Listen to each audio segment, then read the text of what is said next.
The National Weather Service in Corpus Christi has issued extreme wind warning for southwestern Calhoun County in South Texas, Aransas County in South Central Texas, East Central Nueces County in South Central Texas, Eastern San Patricio County in South Central Texas, Central Refugio County in South Central Texas, until 7 p.m. CDT at 4:54 p.m. CDT. National Weather Service Doppler radar indicated extreme winds associated with the eye wall of Hurricane Harvey were moving onshore 17 miles east of Keel Negro, or 18 miles east of Rockport, moving northwest at 25 miles per hour. This is an spread across Calhoun County, Aransas County, Nueces County, San Patricio County, Refugio County, producing swaths of tornado-like damage. Take cover now.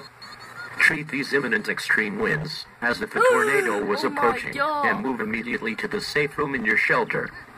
Take action now to protect your life. A tornado watch remains in effect until 2 a.m. CDT for South Central and South Texas.